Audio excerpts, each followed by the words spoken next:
this culture that we live in, it roars at us. It echoes out over and over again a single story, a single narrative. It's a story the culture spends $1 trillion a year sharing with us. It's a story that tends to drown out every other narrative in the world. What is the story our culture is so invested in telling us? It's a story that tells us that we don't have an innate value. We don't have an innate worth. However, we can earn our value. We can earn our worth. And we wouldn't just earn our value or earn our worth one time. We need to earn our value and our worth over and over again. And how does the culture tell us to do this? It says we can earn our worth by making money for ourselves and by spending money on ourselves. In other words, our worth is defined on economic terms. The questions the culture tells us matter most of all are questions like, what do you do for a living? Questions like, how much do you make? What's your net worth? Now, what happens to us is we then get busy making it on our own. We get busy earning a living on our own, or if we're lucky, with the help of one spouse. We get busy shopping on our own, or perhaps later in life with a small child in the front seat of our shopping carts. We get busy working alone. We end up working by ourselves and on occasion meeting with colleagues in a meeting room, for example. But this way of living that our culture dictates to us, this way of living is exhausting. It's exhausting living your own individual work life, your own individual home life, your own individual everything life. It's a very tiresome way to have to live. Not only is it exhausting, it's very isolating. Doing all these things, living life all by ourselves over and over again. And so, of course, we end up exhausted, isolated, and even though we live in such close proximity to each other, we so rarely feel we have the time to spend time with each other. And then one night, it dawns on us. We're alone in our beds, the world's gone quiet, there are no more sounds around us. Our mind starts to settle down, and a feeling starts to bubble up. It's a feeling inside of us that we can't deny. It's been there for a long time, sitting dormant. It's an ache. And as we listen to it and start to hear what it says, it whispers something to us, something very important. It says, this is not the world you were born for. You were born for a better world. Now, let's you and I explore that idea, because what we'll discover is that by no means are we the first people to have come up with this idea. Psychologists for well over a century have been telling us that we as humans are born for each other, that we belong to each other, that from the moment we exit the womb, in fact, even before that, even within the womb, we are relationship-seeking beings. That of all the things in this universe that motivate us, nothing at all motivates us as much as our longing for each other, our longing to belong, our longing to connect. In fact, psychologists go on and tell us something very important. They tell us where we can really find our worth, where we can really find our value. We don't find it in economic terms. What they say is that when we are warmly received in this world, when we see our welcome reflected in the eyes of people around us. In other words, when we feel loved and we are able to take that in, we begin to feel our innate sense of value and our innate worth. It is in being welcomed in the world that we feel valued and worthy. When this happens, we don't walk around this world anxious, believing we have to prove our value and earn our place at the table. When this happens, we feel our sense of rightful place, in the circle of life. Now, it's not only psychologists that have been telling us this. Neurologists have been, neuroscientists, I apologize, have been telling us this as well. They too have said that our brains are uniquely shaped, filled with neural networks that light up when we come into contact with each other. We are literally hardwired for each other. Now, anthropologists have been telling us something very interesting. They have said that for almost all of humanity's 200,000-year history on this planet, for almost all of our time here, our longing for each other has been uniquely and beautifully met in the village.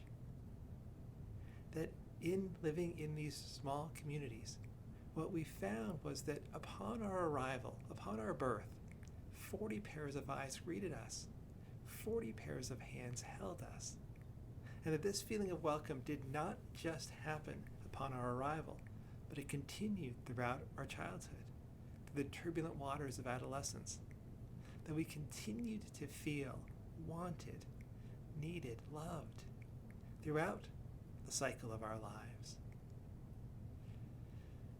That here in this village, we were surrounded by people who slowed down to celebrate with us all the many exciting comings of the things that arrived into our lives, who sat with us and held us in our grief and all the necessary goodbyes of our lives. These villages were very much a secure base from which we could go out and explore the world, and very much a safe haven we could run back to find safety and comfort again. That we very much, throughout our evolution, found our sense of place, our sense of worth, our sense of value in these villages. We were indeed born for a village. But if you still doubt that, we could turn to colonial history. Because in colonial history, we find something very interesting. We find that there were experiments that were, I should say that differently. We find that there were people who lived both in the European marketplace culture and also lived in the American Indian indigenous culture, and were given a choice as to where would they like to keep living. So we have examples of Europeans who were either abducted into or adopted into Native American tribes, and then later were given the choice as to where they wanted to keep living. Almost to a person, they chose to continue to live in these indigenous cultures. We also have many examples of indigenous peoples who were married into, sometimes abducted into, marketplace cultures. Some of these people married into tremendous wealth, but even then, almost to a person, when given a choice as to where to live, they, at their earliest convenience, ran back to the indigenous culture. Why? Well, many of them wrote about why they made that choice, and they said they did it for 3 reasons. First, they said that in the indigenous cultures, they didn't have to work so hard just to stay alive. They didn't have to work so hard they didn't have to work tirelessly to make a living. Then they said something very interesting, and they said most importantly, they said what they found in an indigenous culture, a sense of place and community that they felt was not replicable in a marketplace culture. And finally, they said that they really enjoyed living in indigenous cultures because there, no one lived in poverty. And it wasn't that they themselves were scared that they would end up impoverished in any way. That wasn't what they were concerned about. It was the relief they felt seeing that everyone around them, of all these people, they never had to endure the individual ache of watching people around them suffer in poverty. We were indeed born for a village. Now, if we were born for a village, then you should ask the question, what are we doing in a marketplace culture? What are we all doing here? So I want to tell you the story of how we arrived here.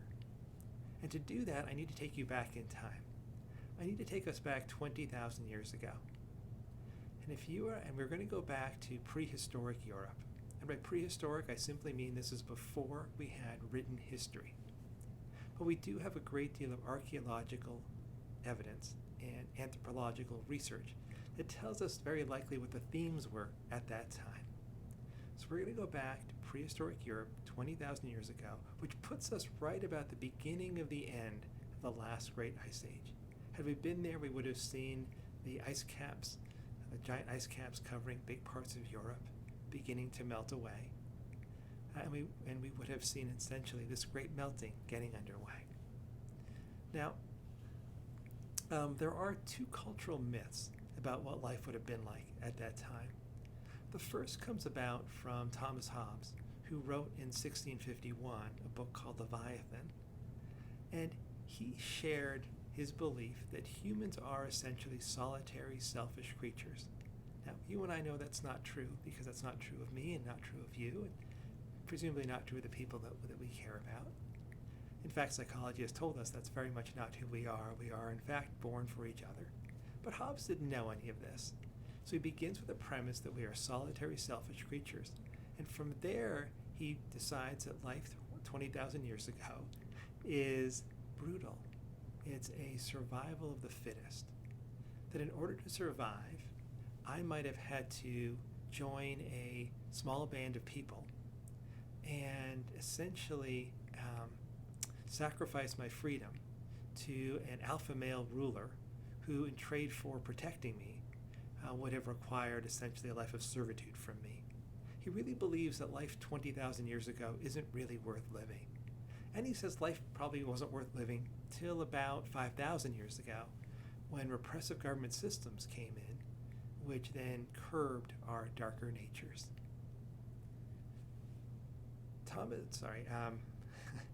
Rousseau says something completely different. He actually says the diametric opposite. He looks back 20,000 years, and he says life at that time was likely idyllic. People lived in small bands of hunter-gatherers, and in these small tribes, everybody was roughly an equal. It was an egalitarian culture. And in these small tribes, there was a tremendous sense of place, and that this is almost a utopian time. Now he says this goes on for another 10,000 years, until about 10,000 years ago, agriculture arrives on the scene, and agriculture makes a mess of it for everybody, because agriculture, per Rousseau, brings with it, makes cities possible. As cities form, governments form. As governments form, bureaucracies form, and we end up with police forces and judicial systems and standing armies and tax collectors to make us pay for it all.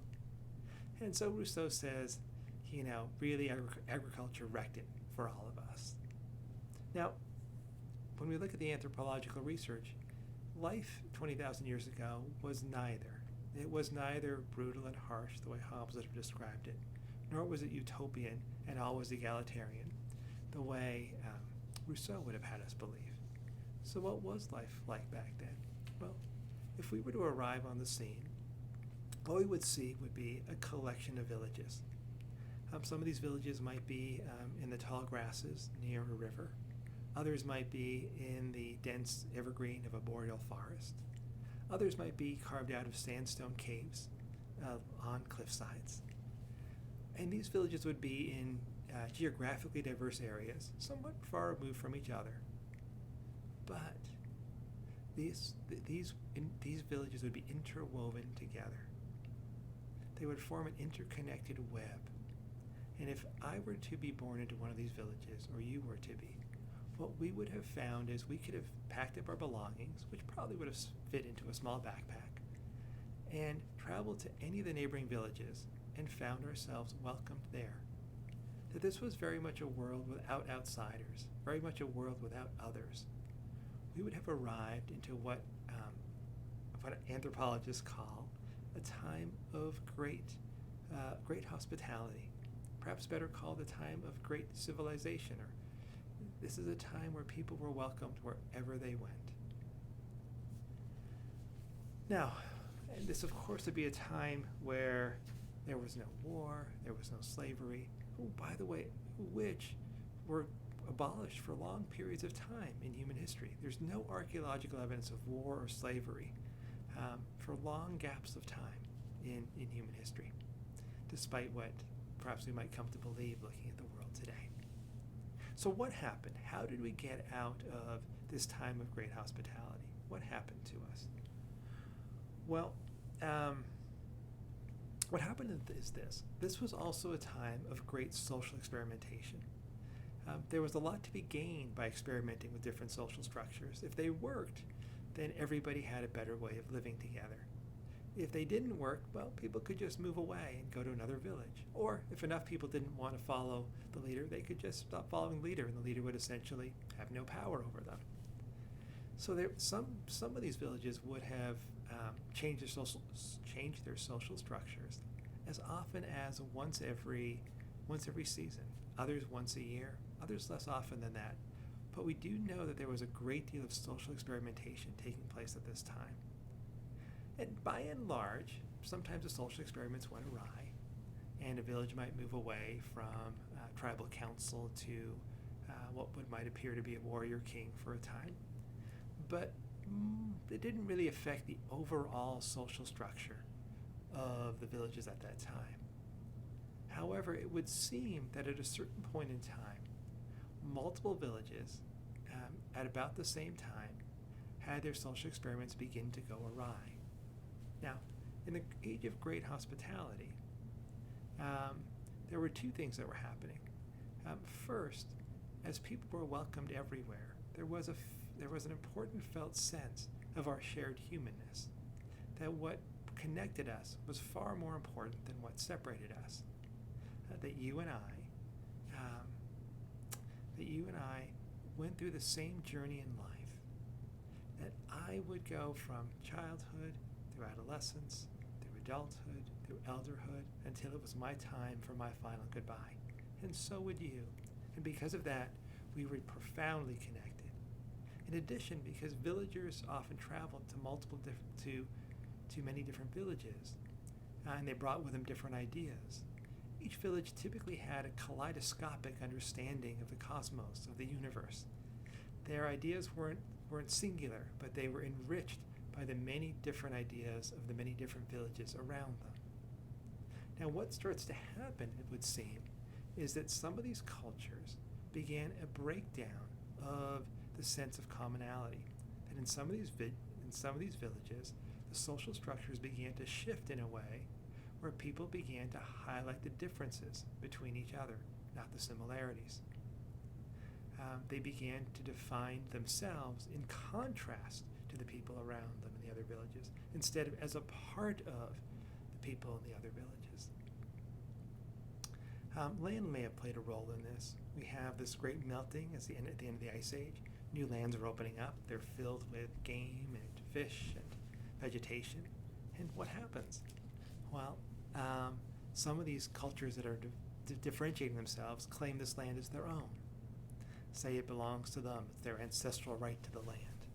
And this begins to cause a greater sense of division.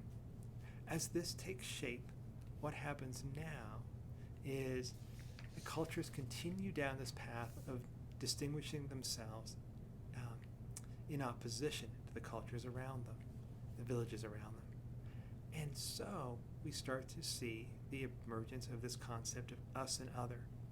This rich kaleidoscopic thinking starts to give way to a flat, dualistic view of the world. The world begins to move toward black and white, good and bad, us and other, us on the inside, other on the outside. And we start to see the formation of ideological walls that divide and differentiate who we are from who they are.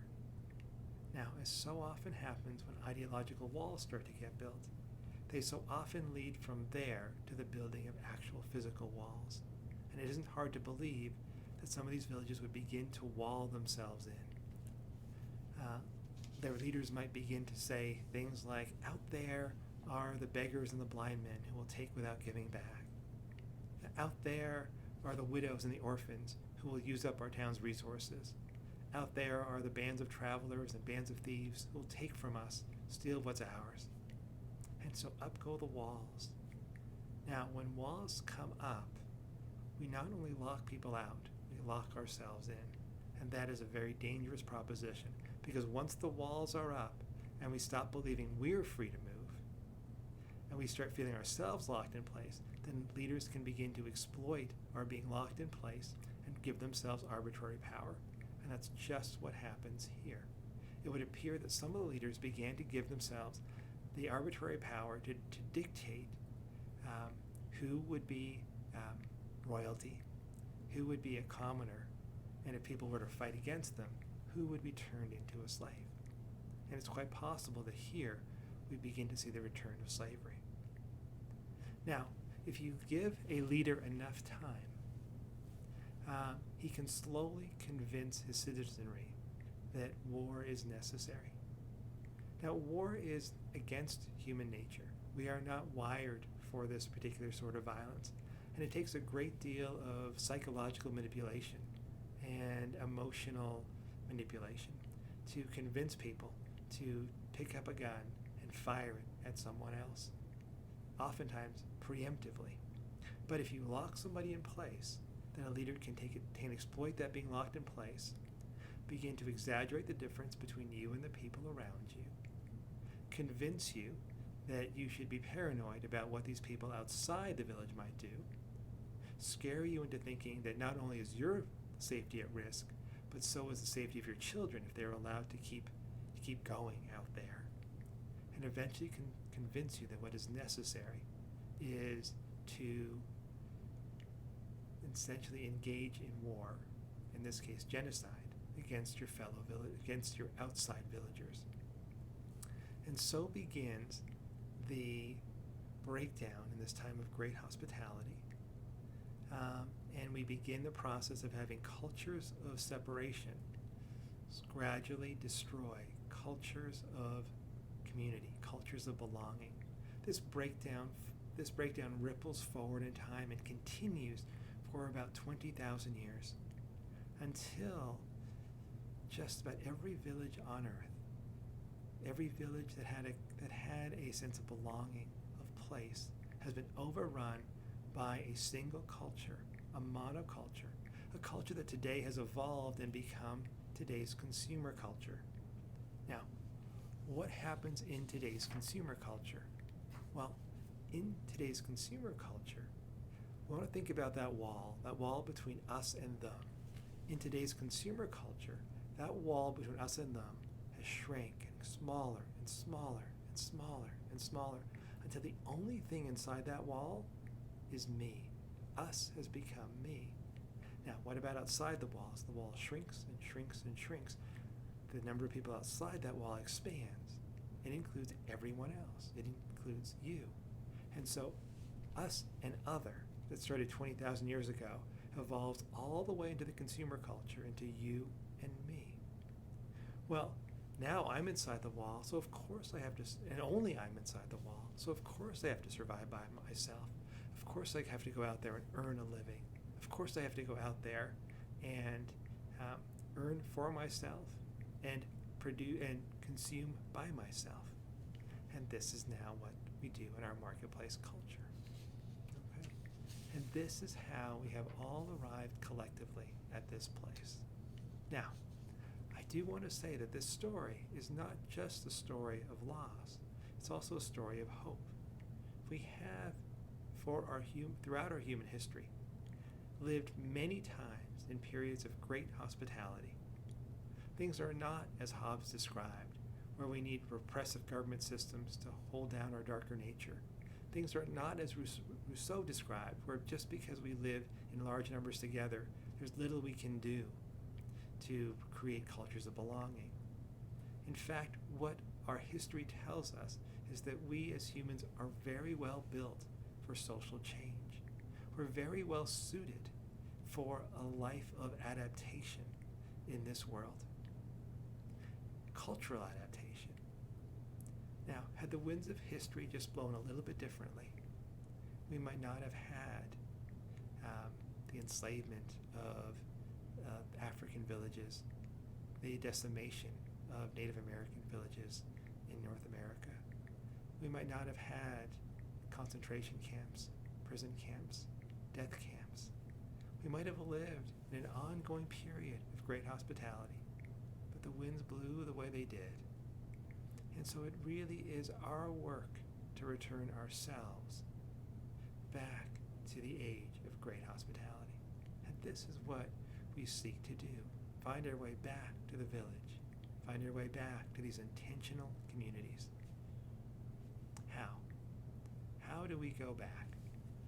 Well, we can't wait for mediators to settle wars.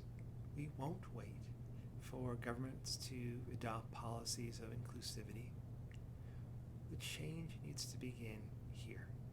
The change begins within each and every one of us. It's where every profound change begins.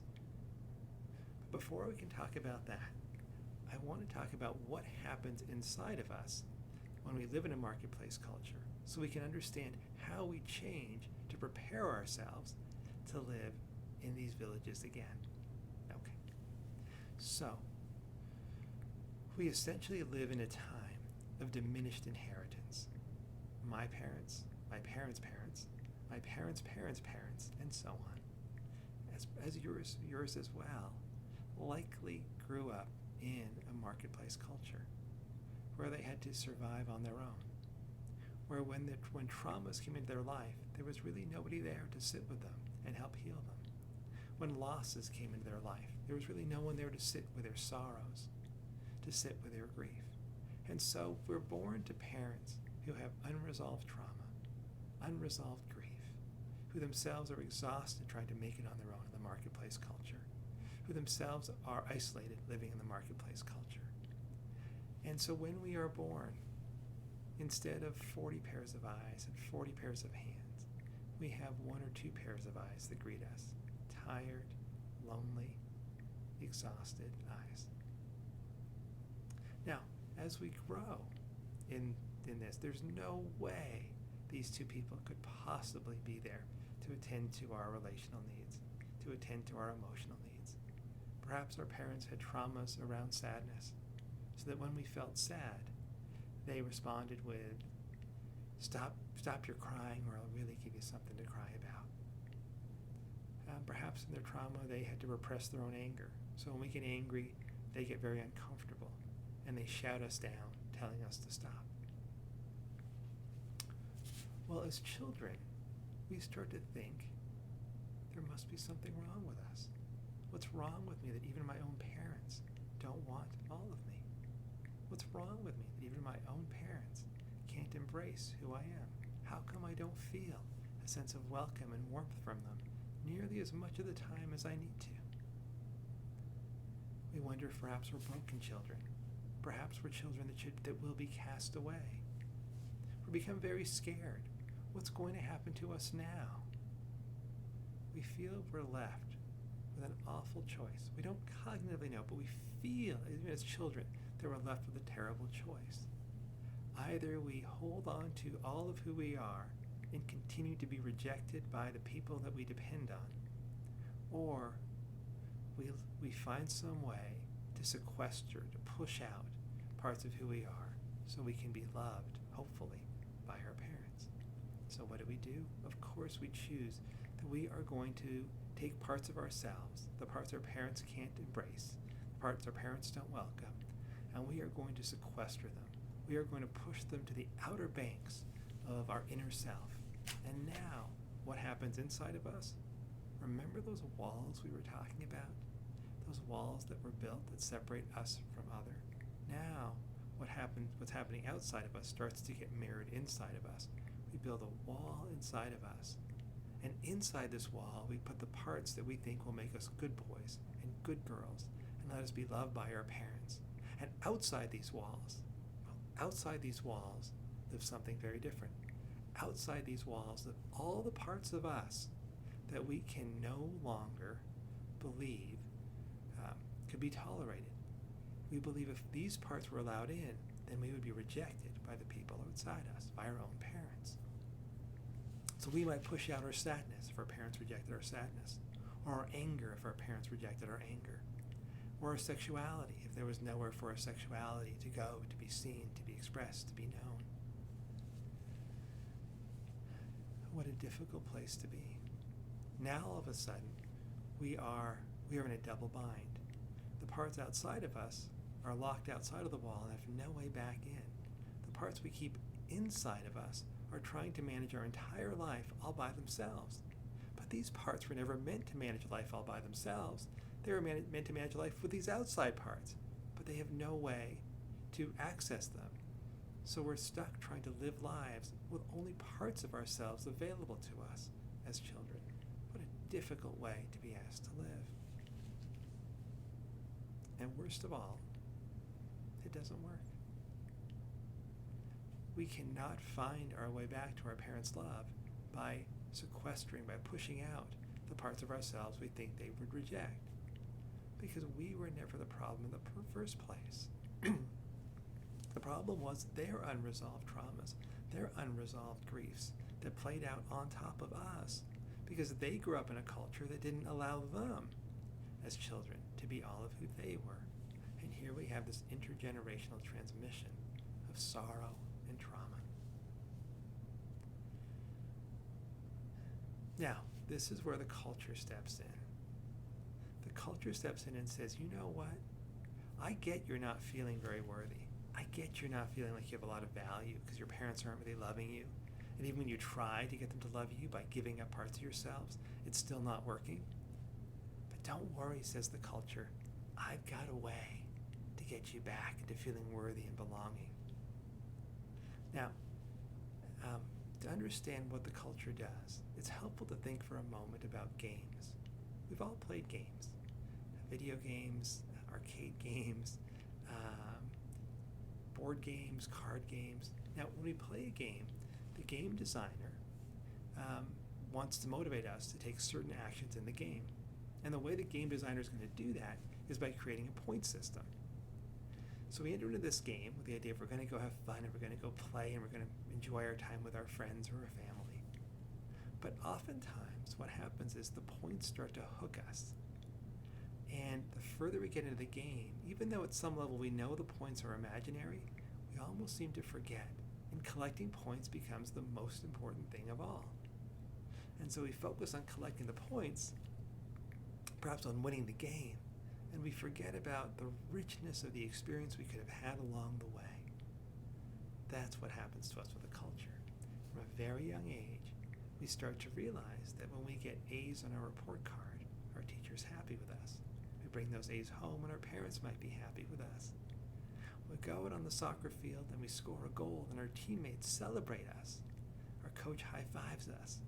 And we start to realize that maybe, just maybe, we could earn our worth. Maybe we could earn our worth by accomplishing enough in our classroom assignments and on our school soccer fields. And off we go trying to earn and prove we're worthy by what we do, which translates as we grow older into by what we produce, by what we make, right? All of us in our work, we have some sort of key performance indicator that tells us how we're doing. If you're in sales, it's your sales number. If you're a social media consultant, it's in how many likes or followers have you gotten your client this month. And so we start to measure our worth based on how much we accomplish or how well we accomplish certain tasks.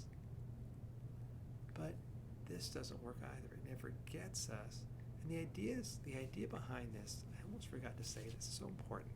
The idea behind this is that we will earn our way back into relationship. That when we get good enough grades, our parents will love us again as children. And as adults, when we perform at a high enough level, then our peers will like us and want to be with us, and we'll have the sense of belonging and place and welcome and relationship that we've always longed for, but has always seemed absent in our lives.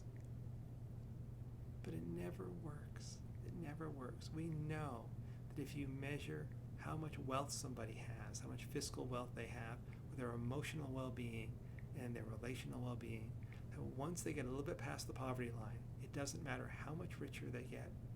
It doesn't matter how much more money they make. They are no more emotionally well and no more relationally well than the person making just a little above the poverty line. There's another story the culture tells us about how we can get our worth and our value back. It starts very early in life, at a very young age. It happens through something called advertising, which most of us think is rather benign. Most of us think advertising, that doesn't really affect me. But let's think about advertising for just a moment, this thing that culture spends $1 trillion a year doing. Advertising begins at a very early age.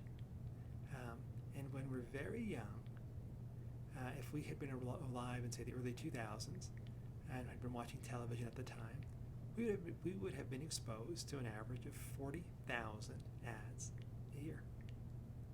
Now, it's very interesting the way these ads work and what these advertisers are trying to tell children. It seems advertisers know that children have not had their relational needs met in this culture. Now, advertisers know their product won't actually meet our relational needs. However, advertisers decide they're going to actively lie to children. And these advertisers say something very important to children. They say, you know what? If you just get this new ball, Dad will go play with you. Dad will go play with you. If you just get this new book, Mom will read you bedtime stories. If you just buy this new game, your friends at school will come over and they'll play with you. Advertising does not sell the product. It sells a magical nature of the product that's going to get you back into relationship. Now, young children, the studies have been done that demonstrate that young children cannot tell the difference between the authoritarian nature of their parents, the authoritarian nature of their teachers, and the authoritarian nature of an advertiser. In other words, young children think all three, advertiser, teacher, parent, are all equal authorities in providing information to them. They believe the ads. And so from a very early age, our brains get hooked on this idea that we will be able to purchase our way back into relationship. And as our brains get hooked on this idea at a very young age, we continue this pattern throughout our lives. We go out and we buy the barbecue kit because we believe having outdoor barbecues will connect us to our family again. We go out and take our kids out to the Happy Meal at McDonald's because we believe that by being there, our kids will find joy with us again. We go out and we buy the new pair of jeans because we believe that'll give us the confidence to feel that we can be liked again. There is a belief permeated in the culture that we can buy our way back to a sense of value and belonging and relationship. But of course we know it's not true. We know from the studies that the more people identify with their stuff, the less happy they are. And it isn't just consumption and production that our culture hooks us on. It's everything else. It gets us addicted to so many things. The culture says, look at this smartphone. I don't have one here, but imagine there's one in my hand. It says, look at this smartphone. It says that this smartphone is a gateway to relationship. With this phone, you can call your family. You can text your friends. You can reach out to the wider world through social media and find yourself liked by people you don't even know. You can play games with hundreds, if not thousands of people at the same time, chatting and talking back and forth. What a beautiful tool to connect to relationship. But as these phones notify us over 150 times a day, what we end up with is addicted to our phones, not connected to each other. The culture tells us something similar about, say, alcohol. It says there's a certain level of celebration that's only possible with the champagne in your hands. There's a certain level of connection and place that's only possible when you're at the bar watching a ball game, celebrating with a beer in your hand. But of course, all that ends up is we end up addicted to the bottle, not connected to each other. The culture even says, hey, don't worry. If you're having a hard time in this life, I can give you other ones that you can enjoy. Go watch Star Trek. It'll boldly go where no one has gone before. Watch Jurassic Park, an adventure 65 million years in the making. The culture offers you all these stories, all these movies, all these places to go, whether they're into books or into audiobooks or movie theaters, that promise to take you away from the world and help you feel the connection you long for. But you don't end up staying with that connection you long for. You just end up with a momentary experience of it. And we don't ever really end up connected to each other. Now, Well, let me say something about these. The U.S. Department of Labor does an annual time use survey, and they say that the average American who will claim to you that they have no time for leisure activity, that they're always busy with kids and work and house chores. The average American spends 8 hours, an average American with kids spends 8 hours a day sleeping, 8 hours a day working, and of the remaining 8 hours a day, 4 hours every day are spent on leisure time. Now I'm going to say more about how that's possible in just a minute. But if you think that the escapes, the addictions the culture has us hooked on, really aren't taking up that much of your time, really aren't taking up that much of your life, that would be a very important question to reflect on. Now, how is it possible? Well, this is where the doorway effect becomes very important. The doorway effect is a very simple idea. It just says that when we cross a doorway, we tend to forget what we were doing in the other room. So in other words, if I'm on my living room couch and I've got my laptop up and I'm responding to emails and I feel a little bit hungry and I walk out the living room and go into the kitchen and get myself a bag of chips, I'm very likely to forget what I was doing in the living room.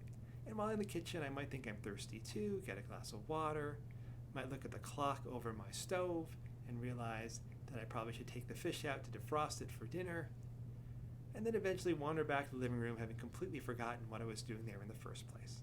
I'm sure we've all had that experience. Well, there's something interesting about the doorway effect. Think of it this way. You're at work, and you're responding to work emails, and you hear the ding on your phone, and it's a text, and you think, well, you'll just check to see who it is. You just look to see who it is, and it turns out it's your wife. And you think, well, I better see what she needs, because that could be important. You look on the phone, it's your wife, your spouse, and she says, don't forget to pick up item X on the way home. And you think, right, I got to pick up item X. And you decide you're going to go online and just make sure the store has item X. So you go online, you go to the store's website, and you check to see if they have item X. Well, now you've gone through the doorway, right? You've left the work emails, you've looked at text, you're on the internet, and while you're there, you think, oh, you know what? I should just check the New York Times and follow up on this news story I saw this morning.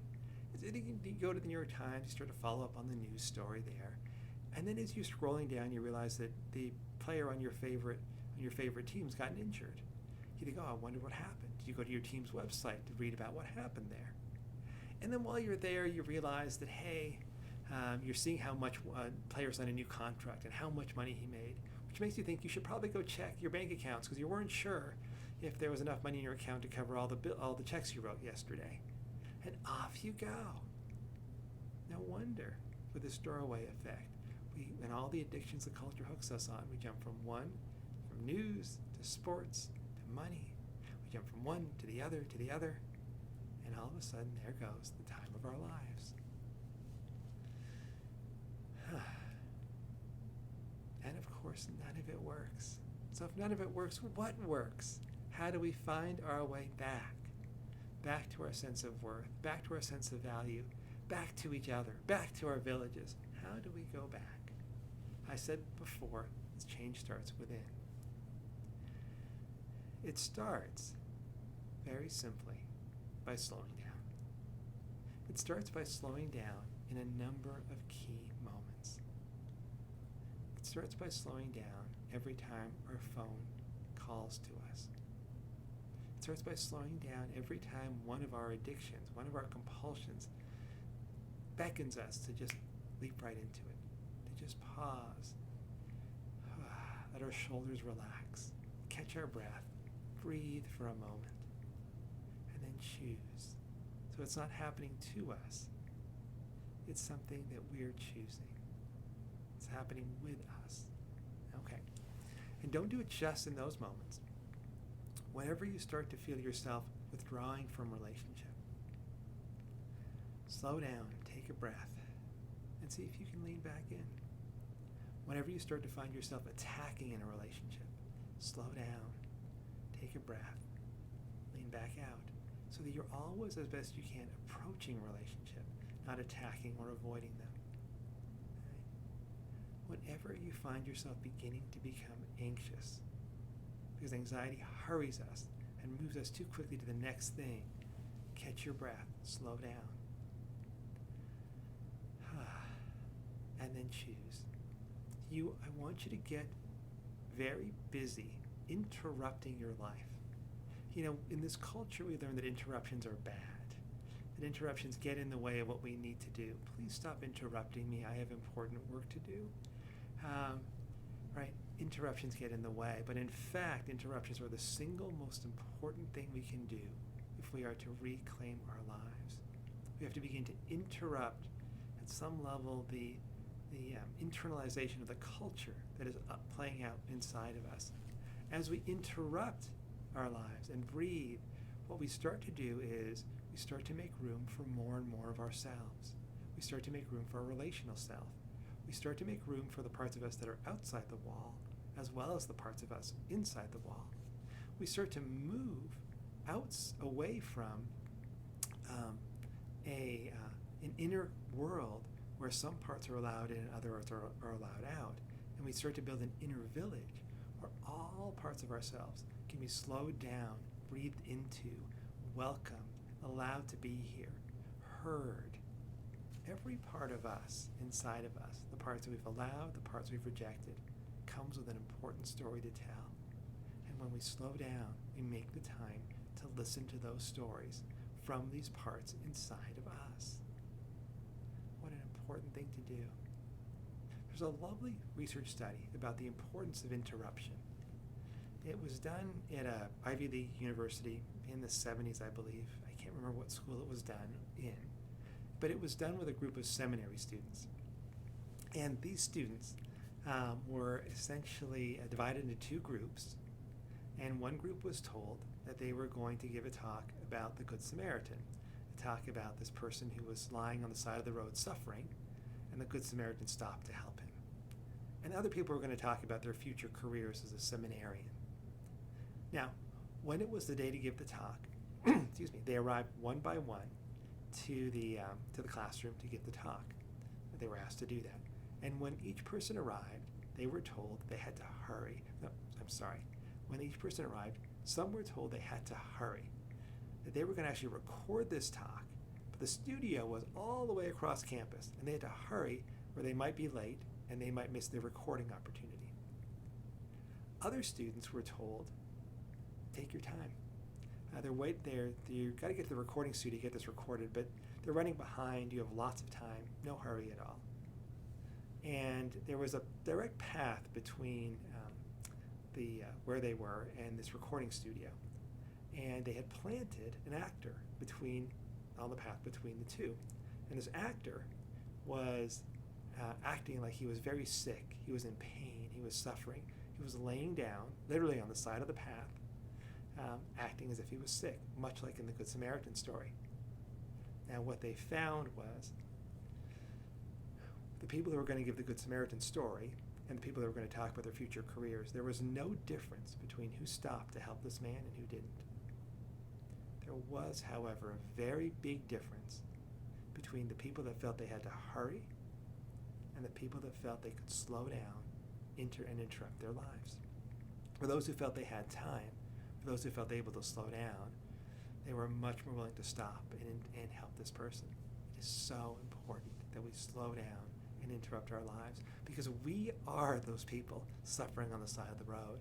We are suffering from the absence of being present with ourselves. So we need to slow down so we can pick ourselves up off the side of the road and journey hand in hand with all of who we are.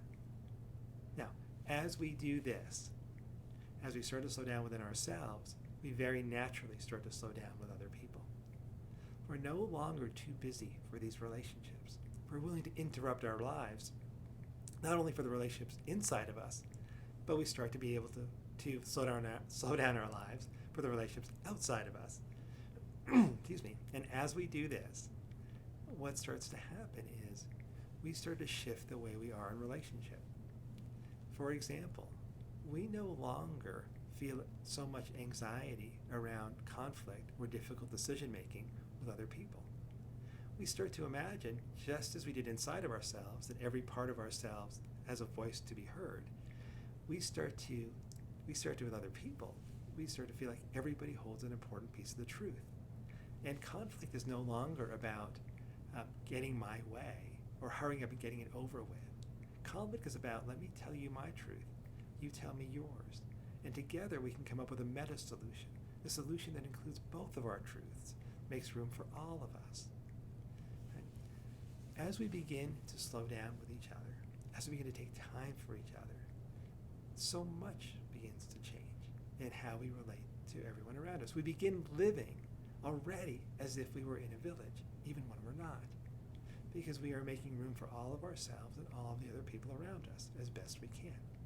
And the more and more we do this, we start to see a vision emerging inside of us that we already are living a different way, and we can now feel ready to manifest that way more and more in the world around us. We could begin to be a part of an intentional community in whatever shape and form it takes. Whether that means uprooting ourselves and living and moving to an existing intentional community, whether that means starting one with its own sense of place, its own land, or whether it means simply building a community of people who live close enough together that they can create a circle of care for each other. And this is how we find our way back. There's no magic to it. And yet there is the magic of simply slowing down to reclaim all of who we are and to really be with all of who each other are so that we can really come back home to each other. Okay, that's everything I have. Thank you so much for taking all this time to listen to all this. Be well, and goodbye for now.